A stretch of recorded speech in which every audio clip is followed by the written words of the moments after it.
mean, 6'4", 6'4". I mean, how come that you're only number 100 in the world and you've beaten, I was told, the 4 top 10 already in your career, and plus today is a good win also. Yeah. So, do you have any explanation? Is it a matter of injuries or confidence or what? Probably my brain, if I were to put it onto one thing. It's never one thing, right? There's always multiple reasons, but I'd probably say my brain. I'm not always my best friend on the court. I'll be too hard on myself and get too negative. And the margins are so small out here. These matches are so close that if you don't do everything you can in a positive way, then you can hurt yourself, and hurt your chances. So I think I do that maybe a little too consistently, and so always try to be better, always try to keep improving in that way. But I feel like my tennis game and what I bring to the court physically, is a good level. A lot of players in this sport turn to mental coaches for help. Is that something you've done with that? No. I try to take responsibility for that and try to keep improving and read a lot, be introspective, try to figure out what it is I'm doing, how I'm going about things. But maybe I could get some benefit from that. But at the end of the day, when it comes to things of psychology, if it's not something internal, if you're not making it your own thing, then it's not useful. So I feel like I do a better job of that on my own. If you say you're not a good friend of yourself, maybe you can find a friend, somebody else. Well, there's a few of me in there, so I'm friends with some parts and not friends with other parts, Okay. Are you familiar with the old routine that Goran? Yeah. Yes, you are. Yeah. That interview was fantastic. Yeah. What did he say? Was he like 9 Gorans or something like that? 3 Gorans. 3 Gorans. It's a lot of Gorans. 911 Goran. Yeah, that was fantastic. I remember that. I'm not sure how old I was when I heard him talk like that. But I was maybe like 14, 12, 14 or something like that. 2001 in Wimbledon. I was 10. That was one. I was 10. And I remember that interview, and I remember like identifying with that. Like, he gets it. He gets it. Yeah, I like that. Yeah. So, is it negativity or? That's part of it. Yeah, part of it, and just bringing the best, trying to bring the best of yourself every day. It's a challenge, to try and stay motivated and stay positive and handle adversity the very best you can every day. It gets tough. It gets tough. I mean, the tour is such a tough Darwinian place. I couldn't imagine. It is, which is why I like it. Which is why I like it. I like that aspect of it. I like that everything is earned. I like that it's a meritocracy, and there's nowhere to hide. It's you, and if you don't bring it, then you're not going to win. That's that. Yeah. Your ranking will drop, and you'll not get into tournaments. But if you bring it, you can have a career. I like it. Is there, or maybe in what ways can having been into the second week of a Grand Slam tournament help you this time around? I think anytime you have done something before or accomplished something, I think it helps you every time you try to do it again. You don't feel like you're walking a tightrope or something like that. Or what does Wile E. Coyote do when he runs off a cliff? He takes a few steps and looks down. He's like, oh shoot, and falls. Maybe you stay on the cliff a little longer. You don't feel like you're extending yourself too much. You feel like maybe you're still within yourself, even though you're at the end of a Grand Slam, and that's important. It's important to not feel like you're overachieving in a moment, because then you start to think too much and you can stumble. So I think maybe I feel a little bit more confident in myself that I can have results like this, and it's not a surprise or I'm overreaching or something, but I'm in a place where maybe I could be more often.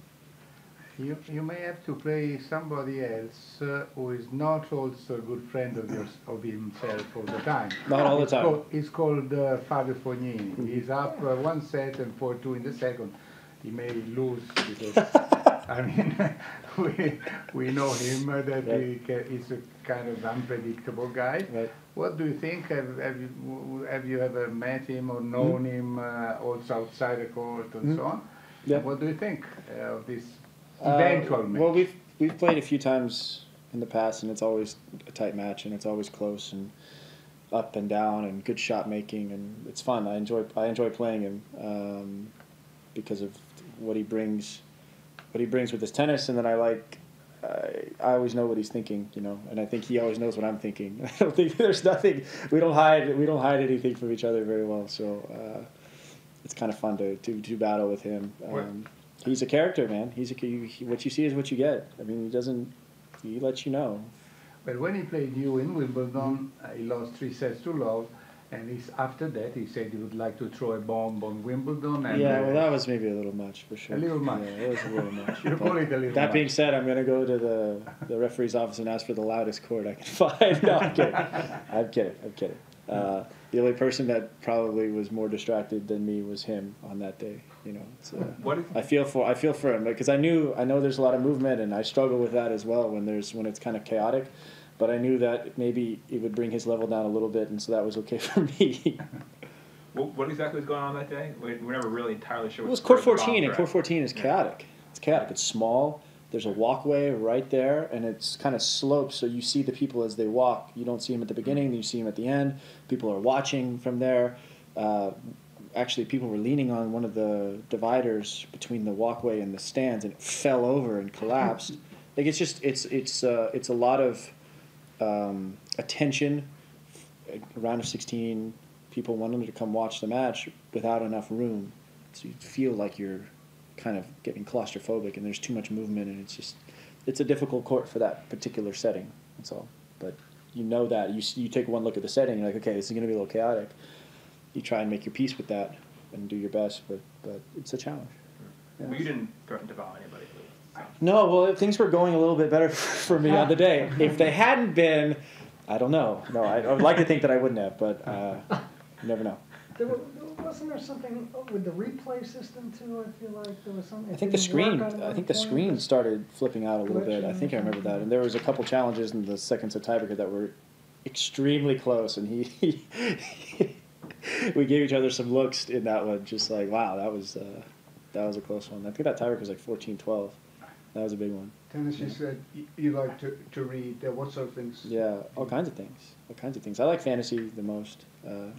Things that take me out of the world I'm in and put me in a different spot. But I love psychology books. I like nonfiction. I'm reading this. I like historical books. Anything really. After that match, did you ever speak about it with Fognini? Did you have a chance to talk, or never met really? No.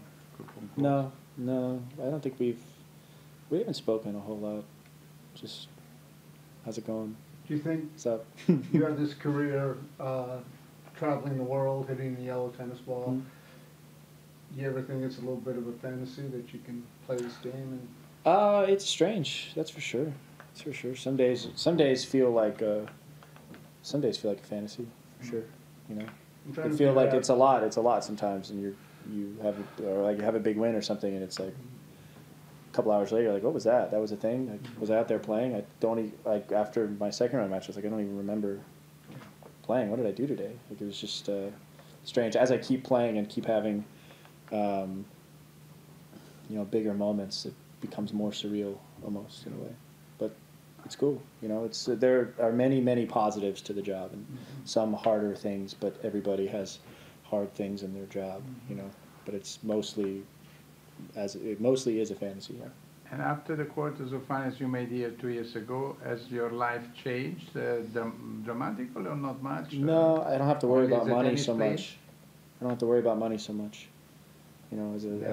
As a challenger player. Well, I mean, I don't have. Yeah, I still do, but like, I'm a pretty simple guy.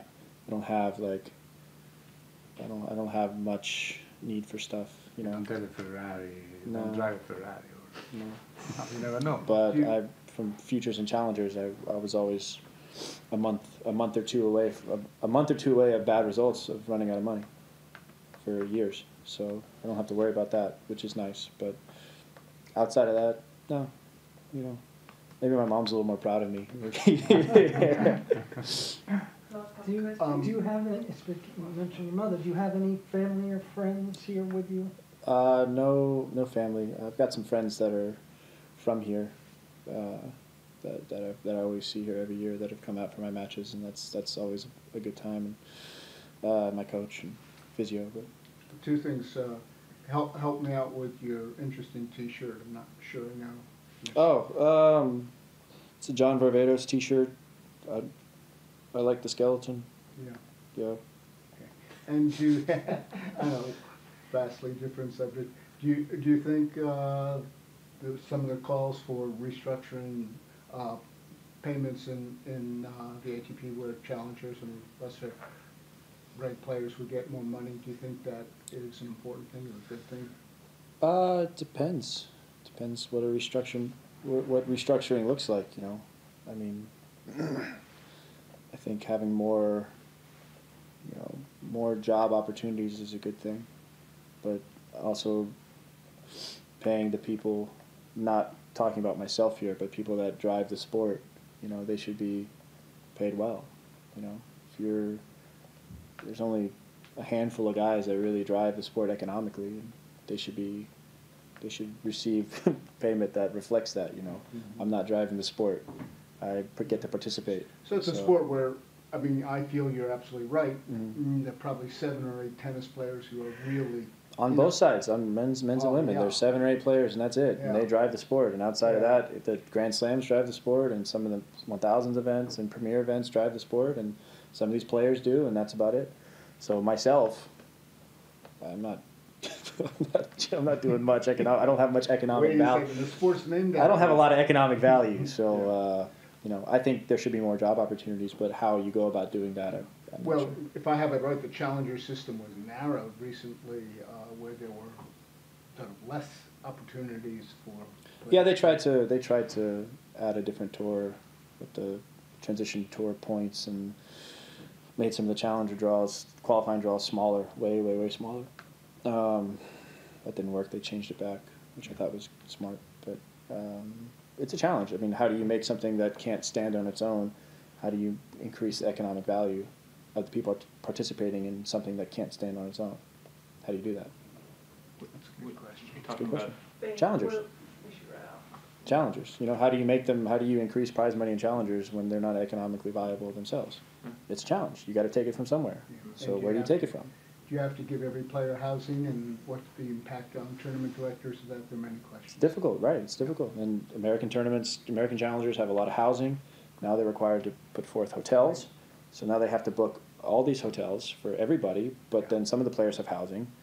So it's from families that they've stayed with in the past, and I'm one of those players that have families in multiple cities in the U.S. that I'm great friends with, they're super close, that I would stay with, but the tournament has to provide hotel mandatory, which is a good thing, to help cut costs, but it's a challenge because these events struggle to find the prize money to put up for. And you also need a doing well. feeder system, and you need to take care. You need your feeder system. Yeah. Yeah.